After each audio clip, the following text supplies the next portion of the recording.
A Local 12 investigation confirms hundreds of pounds of radioactive uranium are released every year into a river that runs through Hamilton County. The releases are happening at Fernald, the site of a former uranium processing facility that once supplied cores for America's nuclear arsenal.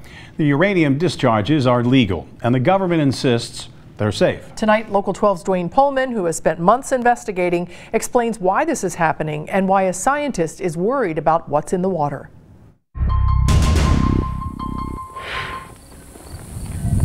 The Fernald Preserve appears to be a perfect picture of how to clean up a high-level radioactive site. Wetlands, prairies, and woods have replaced one of the worst Superfund sites in the country. It looks pretty, it's nice, it's what we wanted, it's the lipstick on the pig. Is that what it is? Yeah, that's what it is. Tony Tetsuwari was a senior environmental scientist at Fernald. From 1996 to 2006, Tetsuwari worked on the $4.4 billion cleanup of the former Fernald feed materials production facility. And for the next decade, Tetsuwari claimed radiation remains a real threat here. Is Fernald cleaned of radioactive danger? No, sir, not at all. The primary danger lurks just below the surface. According to the U.S. Department of Energy, a 100-acre plume of uranium and other radioactive elements remains in the groundwater. There's a uranium plume underneath the site. Bill Hurdle, the site manager at Fernald, works for Navarro, a contractor hired by the U.S. Department of Energy. This plume is kind of like an ink stain on your shirt. We've pumped 40-some billion gallons of water out of this aquifer, so we've washed that shirt a bunch of times. Hurdle tells me the uranium in the groundwater won't be cleaned to safe drinking water standards until at least 2036. This is where we treat for the uranium with filtration. This is the heart of that cleanup, a water treatment plant where 23 wells pump water from the aquifer to this plant for filtration. This is what filters out the uranium. It's the ion exchange resin, and it's little tiny beads. So when this is on, you get the uranium. That's correct. But most of the time, the system is off. Last year, DOE confirms the groundwater was filtered only on 13 days. The reason? When uranium in the groundwater is less than 30 parts per billion, that's the EPA Safe Drinking Water standard, Fernald bypasses the filters and sends the uranium to the Great Miami River. It just gets pumped out, correct? It just gets pumped out to the river, that's correct. The uranium that's coming out is radioactive, correct? Yes. How much uranium is being released from the site? A little over 500 pounds per year. According to data from the DOE, 3.3 tons of uranium has been dumped into the Great Miami since 2007, the year Fernald was officially cleaned up. The uranium we're discharging to the river is dissolved in the water. Hurdle and the DOE insist all that uranium released is safe. The uranium discharges, Hurdle says, mix with background levels in the river and pose less than a 1 in a billion cancer risk. That's not significant to present a risk to anyone? No, it's not, based on the calculations that were done and that were approved and reviewed by EPA. The EPA agrees, telling me its cancer risk models, which are reviewed at Fernald every 5 years, are sound. And the data supports the position that we've taken on with regard to continuing monitoring. It's basically trust us, we're scientists, we know. Right. I mean, it really is. I concur. Still, real cancer rates near Fernald and the Great Miami River are not being studied. What kinds of follow-ups are being done on cancer rates adjacent to the river? Nothing here at the site.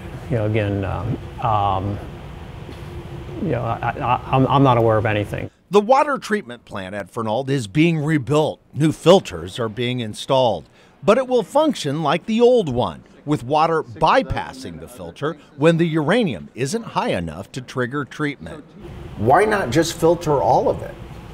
Well, it's a cost thing. While the uranium flows to the Great Miami, these old pipes that once carried the groundwater at Fernald are stacked and bagged, now classified as low-level radioactive waste. Is the radioactive threat at Fernald still there? Yes, sir. Meanwhile, that former senior environmental scientist at Fernald, Tony Tetsawari, looked over a landscape that continued to worry him. The Superfund site that we're standing on was deemed cleaned up. Right. And you're saying... Not so fast. By the way, the cost to operate that water treatment plant last year at Fernald was $2.8 million.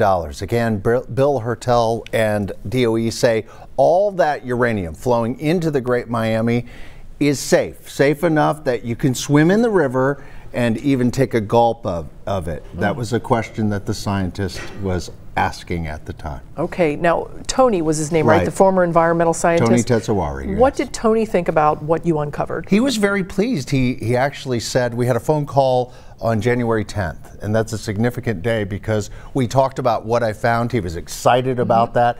Unfortunately, just about an hour and a half later after that, he had a massive heart attack and passed away. It was a shock to everyone. He was 62 years old, but he said this was a significant find. By the way, what he tipped me to originally wasn't even that. He tipped me about some other issues at Fernald, including what's in the air. We're going to explore that tomorrow at 11 on his original tip. Okay, we'll look forward to it. So for years, I thought that the radon gas and all the other problems associated with Fernald were gone, all cleaned up. Apparently that's not the case. Here's Dwayne Pullman.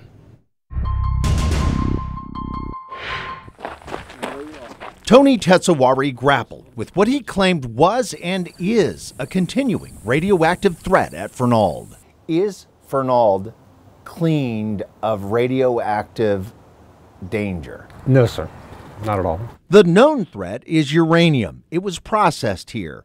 Radioactive remnants of uranium hover in the groundwater in a plume beneath what's now the Fernald Nature Preserve. The uranium that's coming out is radioactive, correct? Yes. While nearly $4.5 billion was spent on the cleanup and millions continue to be spent on removing the uranium in the groundwater, Tetsawari claimed the government has not addressed the potential threat in the air. And you're telling me radon gas is a threat right now? Correct. Radon, a colorless and odorless radioactive gas produced by the decay of uranium and other elements.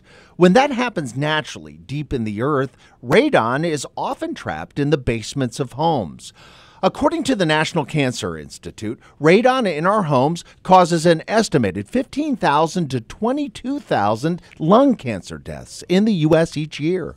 At Fernald, this massive mound called the On-Site Disposal Facility is full of low-level radioactive waste, including soil from the cleanup and debris from the old uranium processing plants.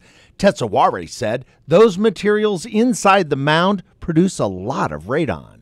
That's basically a radon generator. It could produce some radon rather.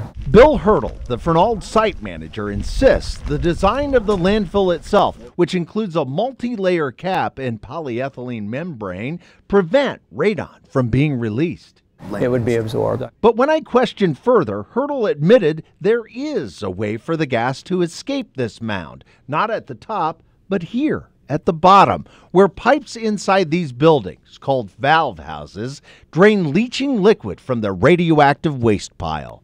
It's conceivable that radon would be vented from the pipes, right? Yeah, it is. It's conceivable. The question is how much of that is being vented, and we don't know. Well, we don't know, but we do have, we don't know exactly what it is, but we do know that we have ventilation systems on each of those buildings. Those ventilation systems were installed after strong odors began emanating inside the valve houses in 2007. The air was never tested for radon. Are you checking for gas? We don't check that facility for gas. It was deemed that that was not a concern when building this facility in the mid to late 1990s. So we have never sampled for radon in that facility. Radon was monitored in other parts of the Fernald Preserve, but that ended 9 years ago. The reason we stopped sampling for radon was that we had 10 years of data showing that it was very near background. Background is a scientific term for what's already there. Is it just a small amount, this acceptable risk range, or is it more? You know, are there spotty areas? It's not tested. Because it's not tested, we don't know. That lack of testing continued to frustrate and concern Tetsawari, who complained to the EPA, but says he never got a reply. If you don't look for it, it's not there. Would you live near here? No. Within months of my interview, Tetsawari died of a massive heart attack. I spoke with him hours before he passed away. When I paid my respects at the funeral home, his wife told me Tony died of a broken heart because he blew the whistle about radioactive issues at Fernald, and he really felt, Rob, he was never heard.